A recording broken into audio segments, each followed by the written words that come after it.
रिहान तारिक बड़ी मुश्किल में फंस गए, सारा का सारा कैरियर डूबने का भी खतरा है। नाज़रीन, रिहान तारिक मशहूर पॉडकास्टर जो लोगों को अपनी पॉडकास्ट पर बुलाते हैं और उसके बाद ऐसे सवाल करते हैं कि अगला इंसान खुद को वहां पर बिठाकर मुजरिम समझ रहा होता है कि शायद मैंने बहुत बड़ा गुनाह कर दिया। जैसे ही ये बात फैली कि रिहान तारिक को पकड़ लिया गया है, पुलिस ने उनको अरेस्ट कर लिया है, तो बहुत सारे लोग तनकीद करने के लिए खड़े हो गए। वो लोग जिनके उन्होंने पॉडकास्ट किए वो लोग भी खुशी से झूमने लगे और उनको तनकीद का निशाना बनाने लगे। नाज़रीन, रिहान तारिक के ऊपर इस वक्त बहुत खतरा मंडला रहा है। उनको इस वक्त बड़े एहतियात से चलने की जरूरत है। या तो उनको 50 लाख रुपए जुर्माना हो सकता है या फिर 3 माह की कैद भी हो सकती है। नाज़रीन, उनके ऊपर कौन सी दफात लगाई गई है, किस वजह से उन्हें उठाया गया है, अरेस्ट क्यों किया गया है, वो सारा आज मैं आपको बताती हूँ। ये सिलसिला शुरू होता है जब वो अपना आखिरी पॉडकास्ट करते हैं जवाद नकवी साहब के साथ, और उनके पॉडकास्ट के बाद जो है अचानक 7 मुहर्रम को वो लंदन के लिए रवाना हो जाते हैं। फिर इतलात के मुताबिक यह बात भी सामने आई कि 6 मुहर्रम को भी रिहान तारिक साहब को पुलिस पकड़ने के लिए आई थी, उनको अरेस्ट करने के लिए आए थे, लेकिन रिहान तारिक साहब उनके हाथ नहीं आए और फिर 7 मुहर्रम को वो छुट्टियां मनाने के लिए घूमने की गर्ज से जो है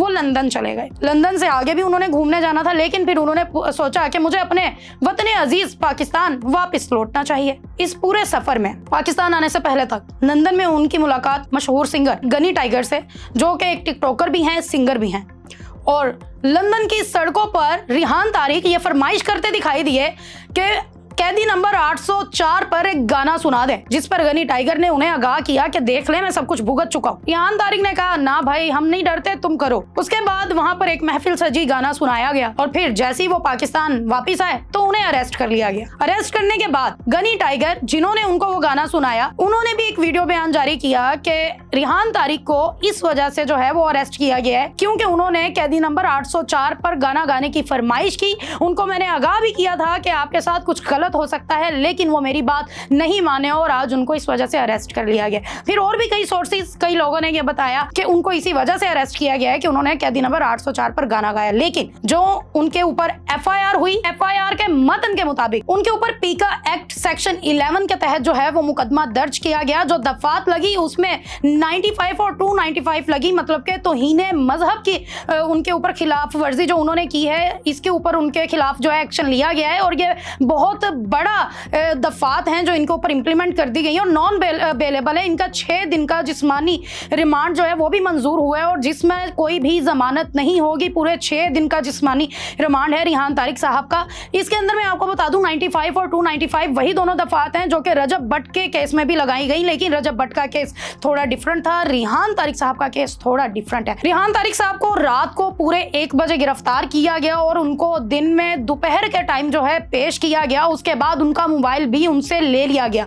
तो मोबाइल क्यों लिया गया वो मैं आपको बता देती हूँ। इनके ऊपर जो दफात लगी है उन दफात के मुताबिक ये इसके अंदर जो मोबाइल होता है, जो आपके पास सोर्स होता है, उसको ले लिया जाता है सिर्फ ये चेक करने के लिए कि ये इश्ताल अंगेजी जो फैलाई जा रही है, क्या किसी ने आपको फोर्स किया, किसी ने आपको सेंड की, क्या किसी से आपकी ऐसी गुफ्तगू हुई। तो इस वक्त सारा का सारा डाटा रिहान तारिक साहब का जो है वो NCCIA के हाथ में जा चुके हैं। उनकी वीडियोज, उनकी फोटोज, उनके आने वाले पॉडकास्ट का डाटा, अभी तक उनकी लोगों से जो गुफ्तगू हो चुकी है वो सारी की सारी चीजें इस वक्त उनके हाथ से निकल चुकी है और उनसे उनका मोबाइल ले लिया गया है। तो उनके किसी से बातचीत भी नहीं है। उसके बाद उनकी वाइफ भी आज जो थी वो अदालत पेश हुई और पेशी पे उनको FIR जो थी वो थमाई गई। FIR तो बड़ी खतरनाक किस्म की इस वक्त रिहान तारिक पर हुई है और रिहान तारिक साहब फंस चुके हैं। सिटी 24 नेटवर्क में इन्होंने काम किया और तकरीबन 16 साल से जो है वहां पर ही रिहान तारिक साहब काम कर रहे हैं। पहले ये न्यूज कास्टर थे और न्यूज कास्टर के बाद ये पॉडकास्टर बने। रिहान तारिक साहब का थोड़ा सा बैकग्राउंड बता दें तो 16 साल की इस जर्नी में कभी भी इनको इतना फेम नहीं मिला जितना फेम इनको पॉडकास्ट करने के बाद मिला। पहले इसी न्यूज चैनल से फिजा अली साहिबा के मामला सामने आए और फिजा अली साहिबा को जो है बाद में चैनल से निकाल दिया गया। अब रिहान तारिक साहब भी जो है वो शिकंजे में आ चुके हैं और सोचने और कहने की बात यह है, इस वक्त जो लोग बातें कर रहे हैं, लोगों के मुताबिक ये कहना है कि ये चैनल जिनका है वो एक आला ओहदे पर बैठे हुए हैं हमारी हुकूमत में और ये उनको चाहिए कि वो ऐसी चीज़ों को ऑनियर करने से पहले 1000 दफ़ा सोचें और इन लोगों पर सख्ती करें। लेकिन उनके होते उनके चैनल में ऐसे वाक़ियात सामने आते हैं, ऐसे ऐसे मामला सामने आते हैं और इस वक्त रिहान तारिक भी फंस चुके हैं। क्या उनका सारा का सारा कैरियर डूब चुका है? उनके इस वाकये के बाद बहुत से लोग उनके खिलाफ खड़े हो चुके हैं। वो लोग जिनके उन्होंने पॉडकास्ट किए, जिन्हें उन्होंने मुजरिम बना दिया, वो लोग आज इनके खिलाफ खड़े हैं कि हम इनको सजा दिलवा कर रहेंगे।